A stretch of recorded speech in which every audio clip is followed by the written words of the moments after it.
Your kids don't deserve a party. My kids come first, my dad said while we planned the summer barbecue. My sister smirked. Yeah, cancel his little party. We're using your money for my twins' birthday. I just nodded. That night, I canceled the venue, reversed every charge they'd put on my card, and donated the custom cake and favors in their kids' names. At 10:07 a.m., my mom texted. They're screaming. Why was everything canceled? My name is Tyler Bennett. I am 36 years old. If there is one thing I have learned about family, it is this. Being dependable does not mean being valued. It means being used. I grew up in a house where love had conditions. My sister Amanda got the spotlight. I got the bills. She was 3 years younger, but somehow she became the favorite the moment she was born. My parents treated her mistakes like charming quirks. Mine were disappointments. When Amanda wrecked Dad's truck at 17, they laughed it off and bought her another car. When I asked to borrow money for college textbooks, Dad looked at me over his newspaper and told me I should have planned better.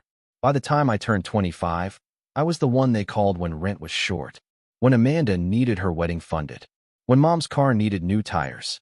I wired money every month like clockwork. I never said no. I thought that is what family did. I thought if I stayed dependable, eventually they would see me. Really see me. They never did. I got married at 28. My wife Sarah and I had 2 kids. Jason is 8 now. Emma just turned 6. They are good kids. Quiet. Thoughtful. The kind who say thank you without being reminded. Amanda had twins 5 years ago. Mason and Parker. They are loud, spoiled, and constantly thrown in my face as the golden grandkids. Every family gathering revolved around them. Every conversation circled back to their achievements. Emma made honor roll last year. Nobody mentioned it. Parker learned to ride a bike. They threw a parade. I kept funding things. I paid for family dinners. I covered holiday trips. I bought the gifts that went under the tree with Amanda's name on the tag because she never had money, but she always had an image to maintain. Dad would clap her on the back and tell her she was doing great. Mom would hug her and call her their shining star. I stood in the corner holding the receipt. 3 months ago, Dad announced we were doing the annual summer barbecue again. It was a tradition that started when I was a kid. A big outdoor party with the whole extended family. Cousins, aunts, uncles, neighbors. Easily 60 people. The event always happened at a rented venue because our backyard was not big enough. And every single year, I was the one who paid for it. This year was no different. Dad called me in April and told me we needed to book the pavilion at Grandview Park. He spoke like I had already agreed. Like it was my job. I called the venue. I reserved the date. I put down the deposit on my credit card. $800. Then came the catering. Amanda insisted we use the same barbecue company from last year because their ribs were perfect. I called them. I booked the full package. Pulled pork, brisket, ribs, coleslaw, cornbread, drinks, dessert. Another $1,200 on my card. Then the decorations.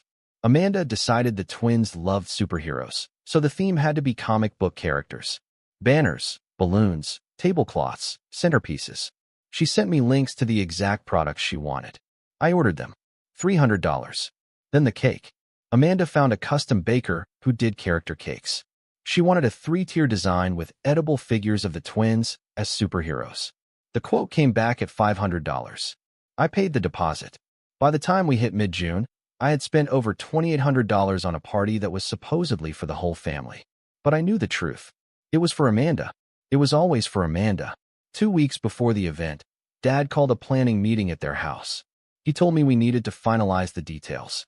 I drove over after work. My stomach was tight the whole way. I had this feeling, this weight, like something was about to go wrong. I thought they couldn't humiliate me more. But the next hour proved me wrong. When I walked into the living room, Amanda was already on the couch. She had her phone out, scrolling through photos of party ideas. Mom sat beside her, nodding along. Dad was in his recliner with the TV on mute. The moment I sat down, the air shifted. Dad did not look at me. He stared at the TV. We need to talk about the party. I nodded. I pulled out my phone to check the vendor confirmations. Amanda spoke first. Her voice had that edge, that tone she used when she wanted something. I was thinking, the twins' birthday is 2 days after the barbecue. We should just combine the events. Make it a dual celebration. I blinked. The barbecue is for the whole family. It always has been.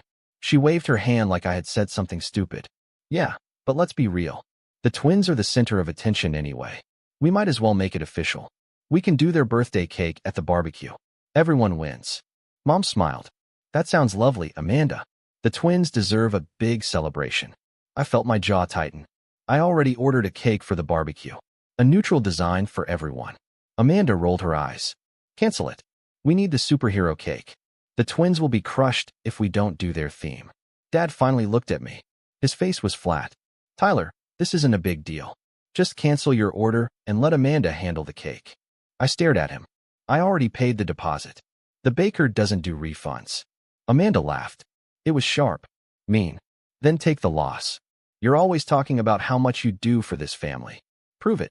The room went quiet. Mom looked down. Dad turned back to the TV. Amanda smirked. I felt something crack in my chest. So you want me to cancel the cake I paid for and let you take over? Amanda leaned forward. Not just the cake. The whole party. Let's be honest, Tyler. Your kids don't really need this. Jason and Emma are fine with whatever. My twins have been talking about this for months. They deserve the spotlight. Dad nodded. He spoke so casually, like it was a fact. She's right. Your kids don't need a big party. They're not the type. Amanda's boys are different. They're special. This is their time. Mom added softly. And you have been so generous already, Tyler. Maybe this year you can step back and let Amanda shine. Amanda grinned. Yeah. Cancel his little party. We are using your money for my twins' birthday. It makes more sense. I sat there. My hands were shaking. I looked at my father. The man who taught me to ride a bike. The man who used to ruffle my hair and call me champ. He would not meet my eyes. I looked at my mother. The woman who used to pack my lunches with little notes inside. She was staring at her lap. I looked at Amanda. She was still smirking, waiting for me to fold like I always did. I took a slow breath. Okay. Amanda's grin widened. See? That wasn't hard. Good. Glad we're all on the same page. I stood up. I put my phone in my pocket. I'll take care of it. Mom looked relieved. Thank you, Tyler. You're such a good son. I walked to the door. Amanda called after me. Make sure you confirm the superhero cake with the baker. I'll send you the design later. I didn't answer. I walked out. I got in my car. I sat in the driveway with the engine off. My hands gripped the steering wheel so hard my knuckles turned white. They wanted me to cancel my order. They wanted me to fund their celebration. They wanted me to disappear so Amanda could shine. I stared at the house. The lights were warm. The curtains were drawn. Inside, they were probably laughing, planning, celebrating their win. I started the car. I drove home. I didn't say a word to Sarah when I walked in. I went straight to my office. I sat at my desk. I opened my laptop. That night, I canceled everything. The drive home was silent. I took the long route through the quiet streets. The streetlights blurred past. My hands stayed locked on the wheel. My mind kept replaying the moment. Dad's flat voice. Amanda's smirk. Mom's downcast eyes. Your kids don't deserve a party. Those words looped in my head, over and over, like a song I couldn't turn off. I thought about Jason. He had been so excited when I told him about the barbecue. He asked if he could bring his friend Marcus. He asked if there would be a bounce house. I told him maybe. His face lit up. He ran to tell Emma. They spent a week drawing pictures of what they thought the party would look like. Balloons, streamers, cake. I thought about Emma. She wrote a list of games she wanted to play. Tag, hide and seek, water balloons. She folded the paper into a tiny square and put it in my wallet so I wouldn't forget. I still had it. Now their party was gone. Erased. Handed over to Amanda's twins like it had never mattered. I pulled into my driveway. I sat there with the engine running. The porch light was on. Sarah had left it on for me like she always did. I could see her silhouette moving past the kitchen window. She was probably cleaning up after dinner. Probably waiting for me to come inside and tell her how the meeting went. I couldn't move. I thought about every time I had said yes. Every time I had wired money. Every time I had swallowed my pride and played the role they wanted. The dependable son. The invisible provider. The one who never complained. I thought about Amanda's wedding. I paid for the rehearsal dinner. $6,000. She never said thank you. She posted photos on social media and tagged everyone except me. I thought about the time Dad needed a new roof. He called me. Not Amanda. He told me I was the responsible one. The one he could count on. I took out a loan. $15,000. I paid it off over 3 years. He never mentioned it again. I thought about Mom's hospital bills 2 years ago. She had surgery. Insurance didn't cover everything. Amanda claimed she was too broke to help. I covered the remaining $8,000. Mom hugged me at the hospital. She called me her angel.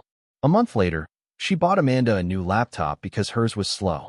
I thought about every birthday, every holiday, every family trip. I funded them all. I smiled through every dismissal. I nodded through every insult. I convinced myself it was love. But it wasn't love. It was convenience. I finally turned off the engine. I walked inside. Sarah looked up from the sink. She smiled. How did it go? I didn't answer right away. I just stood there. She dried her hands. She walked over. She put her hand on my arm. Tyler, they want me to cancel everything. They want the party to be for Amanda's twins. They said our kids don't deserve it. Her face changed. Her smile dropped. What? I repeated it. Slowly. Every word. Dad's dismissal. Amanda's smirk. Mom's silence. Sarah's eyes filled with something sharp. And what did you say? I looked at her. I said okay. She stared at me. Okay. I nodded. I walked past her. I went to my office. I closed the door. I sat at my desk. I opened my laptop. My credit card account loaded on the screen. Every charge from the past 2 months was listed. Venue deposit. Catering. Decorations. Cake. $2,800. All for a party I was no longer invited to control. I stared at the screen. My chest felt tight. My throat burned. I thought about Jason's drawings. Emma's folded list. Their excited faces. Then I thought about Amanda's smirk. I clicked on the venue's website. I found their contact page. I opened my email. I started typing. The venue answered within 20 minutes. I had sent a short email explaining I needed to cancel the reservation due to unforeseen circumstances. The event coordinator called me directly. Her name was Michelle. She sounded concerned. Mr. Bennett, I'm sorry to hear you need to cancel. Is everything all right? I kept my voice steady. Family conflict. It's better to cancel now than deal with it later. She paused. I understand. Let me pull up your account. You paid an $800 deposit. Our cancellation policy allows a full refund if you cancel more than 2 weeks in advance. You're within that window. Perfect. Please process the refund. She confirmed. Done. You'll see it back on your card in 3 to 5 business days. I'm sorry things didn't work out. I thanked her. I hung up. I stared at the screen. One down. Next was the catering company. I called their office number. It went to voicemail. I left a message with my confirmation number and asked them to call me back as soon as possible. They called at 9 the next morning. The manager was named Greg. He sounded frustrated. We already prepped half the order. We bought the meat. We scheduled staff. I understand. But I need to cancel. What's your policy? He sighed. Normally we keep 50% for cancellations within 2 weeks. But if you cancel now, we can refund 70%. We'll eat the cost of the prep. I'll take it. He processed the refund. $840 back to my card. I thanked him. I hung up. Next was the decoration order. I logged into the party supply website. I found the order history. I clicked cancel. The site flagged the superhero banners and balloons as non-refundable because they were custom. But the generic items, the tablecloths and centerpieces, those came back. Another $150 refunded. Then came the cake. This one was harder. The baker's policy was strict. No refunds on custom orders once the design was approved. I had already sent Amanda's superhero sketch. The baker had started the fondant work. I called anyway. A woman answered. Her voice was kind. I explained the situation. I didn't lie. I told her there had been a family disagreement and the party was no longer happening. I asked if there was any way to redirect the order. She was quiet for a moment. I can't refund the deposit, but I can redirect the cake. If you want, I can donate it to a local children's charity. They host events for kids in need. I've done it before. I sat up. Can you put a message on it? Something in the twins' names. She hesitated. Like a dedication? Exactly. Sure. What do you want it to say? I thought about it. Donated in honor of Mason and Parker. Wishing joy to children everywhere. That's sweet. I'll make sure the charity sends a thank you note. Can you send it to the donors? The family who originally ordered it. She paused. I can include your family's email on the donation receipt. I gave her Amanda's email. And Mom's. And Dad's. She confirmed it. They'll get the receipt tomorrow morning. The charity will include photos of the kids enjoying the cake. I thanked her. I hung up. I leaned back in my chair. I felt something cold settle in my chest. It wasn't satisfaction yet. It was just clarity. I opened my credit card app one more time. I checked the balance. I flagged every charge Amanda had made without asking. Decorations she'd ordered on my card last month. Party favors. Goodie bags. Another $400 I hadn't even noticed. I called the credit card company. I reported them as unauthorized purchases. They opened a fraud case. They reversed the charges within the hour. I saved every confirmation email. The next morning, I woke up early. Sarah was still asleep. I made coffee. I sat at the kitchen table. I checked my email. The venue refund had processed overnight. The catering company sent a confirmation.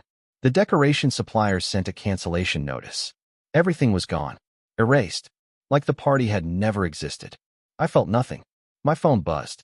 A text from Mom. Good morning, honey. Can you confirm the final head count for the barbecue? Amanda wants to finalize the seating chart. I stared at the message. I didn't reply. Another text came through 10 minutes later. This time from Amanda. Did you get the superhero cake confirmed? The baker needs the final design by today. I set my phone down. I sipped my coffee. I watched the sun rise through the kitchen window. The sky was orange. The air was still. Sarah came downstairs. She looked at me. Did you do it? I nodded. It's done. She sat across from me. How do you feel? I thought about it. I don't know yet. She reached across the table. She squeezed my hand. You did the right thing. I wasn't sure if I believed her, but I didn't take it back. By noon, my phone was ringing. It was Dad. I let it go to voicemail. He called again. I ignored it. He sent a text. Tyler, call me. We need to talk about the party. I didn't respond. Amanda called next. I declined. She called again. I declined again. She sent a text.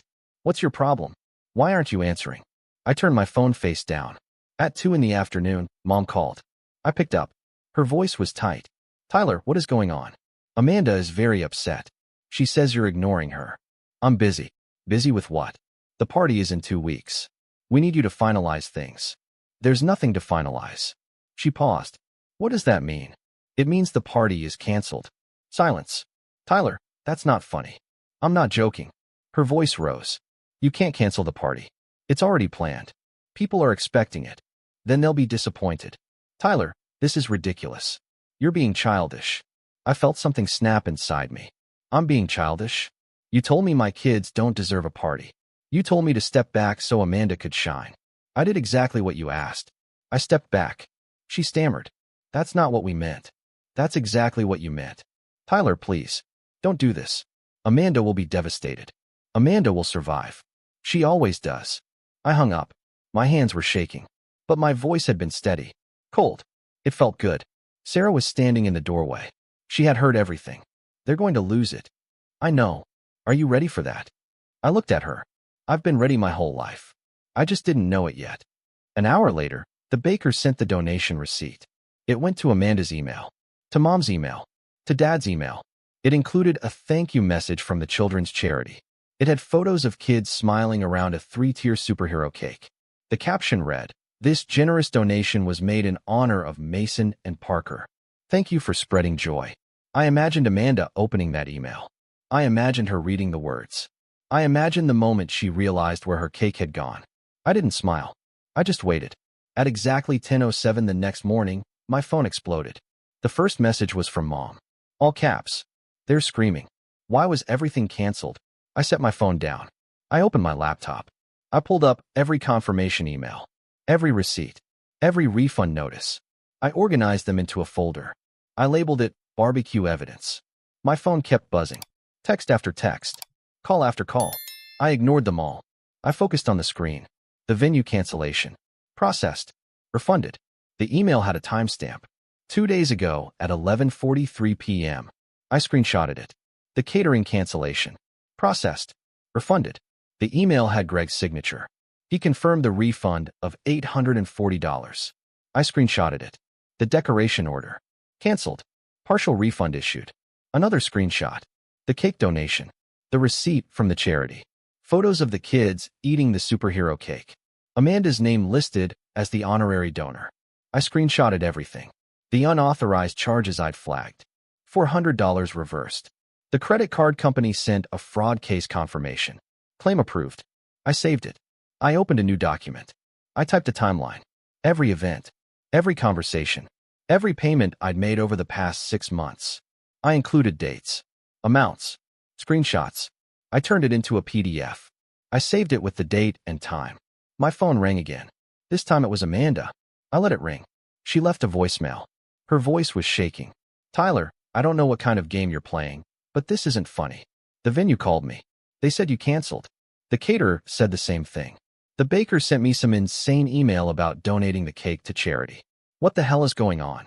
I deleted the voicemail. Dad called. I let it ring. He left a message too. His voice was hard. Tyler, you need to fix this. Now. I don't care what your problem is. You don't get to ruin this for your sister. Call me back. I deleted that one too. Sarah walked into the office. She had her arms crossed. How bad is it? I turned the laptop toward her. I showed her the folder, the screenshots, the timeline. She read through it. Her face stayed neutral. You're really doing this? I already did it. She looked at me. They're going to come here. I know. What are you going to tell them? The truth. She nodded slowly. Then I'm staying. I didn't argue. By noon, the messages turned desperate. Mom sent a long text about not understanding why I was being so cruel. About Amanda crying all morning. About the twins asking why their birthday cake was gone. About me breaking the family apart. I read it twice. Then I replied. I kept it short. You told me to step back? I stepped back. She replied immediately. That's not what I meant, and you know it. It's exactly what you meant. She didn't reply after that. Amanda sent a different kind of message. Fine. You want to be petty? Be petty. But you're paying for a new venue, a new caterer, a new cake. You owe me. I stared at that message for a long time. I thought about replying. I thought about explaining. But I didn't. I just blocked her number. Dad sent one final text. You've always been a disappointment, Tyler. But this is a new low. Don't bother coming to any future family events. You're not welcome. I saved that text. I added it to the folder. Sarah read it over my shoulder. I'm sorry. Don't be. Are you okay? I thought about it. I think so. She kissed the top of my head. I'm proud of you. That night, I printed everything. The emails, the screenshots, the timeline, the receipts. I put them in a red folder. I wrote, Family Contributions 2019 to 2024 on the front. Inside, I included every payment I'd made over the past 5 years. Every wire transfer, every loan, every expense I'd covered. The total came to $83,000. I stared at that number. I thought about all the times I'd said yes. All the times I'd smiled through the dismissal. All the times I'd convinced myself it was love. I closed the folder. I put it in my desk drawer. I didn't know if I'd ever show it to them. But I needed to see it. I needed the proof. I needed to know I wasn't crazy. I wasn't the problem. They were. They showed up at my door 3 days later. All of them. Dad, Mom, Amanda, even the twins. I was sitting on the couch with Jason and Emma. We were watching a movie. Sarah answered the door. She looked back at me. Her eyes asked the question. I nodded. She let them in. Amanda stormed into the living room first. Her face was red. Her eyes were wild. What is wrong with you? I didn't stand up. I stayed on the couch. I looked at her. What do you mean? She laughed. It was sharp. Mean. Don't play dumb. You canceled everything. The venue. The caterer. The cake. You ruined my twins' birthday. I didn't ruin anything. I just stopped paying for it. Dad stepped forward. His voice was loud. You had no right to cancel without asking us. I looked at him. I had every right. I paid for it. It was my money. My reservation. My order. Mom's voice was shaking. Tyler, please. This isn't like you. You've always been so generous. Generous. That's a nice word for it. Amanda's hands were trembling. Do you have any idea what you've done? The twins have been crying for days. They don't understand why their party is gone. I looked at the twins. Mason and Parker were standing behind Amanda. They looked confused. Sad. I felt a flicker of guilt. But then I thought about Jason and Emma. I thought about their drawings. Their excitement. Their faces when I would have to tell them the party wasn't for them anymore. I'm sorry they're upset. But that's not my problem. Amanda's jaw dropped. Not your problem? You're their uncle. And Jason and Emma are your niece and nephew. But that didn't stop you from saying they don't deserve a party. The room went silent. Amanda blinked.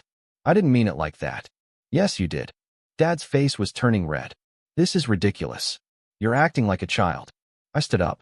I looked at him. You told me my kids don't deserve a party. You said Amanda's twins are special. You said I should step back. I did exactly what you asked. We didn't mean for you to cancel everything. Then what did you mean? She stammered. We just thought. We thought you could. We thought. You thought I would keep paying. You thought I would smile and nod and let Amanda take over.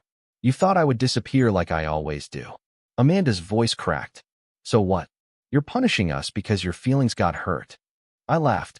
It was cold. Punishing you? I'm not punishing anyone. I'm just done being your ATM. Dad pointed at me. You owe your sister an apology. And you owe us a new party.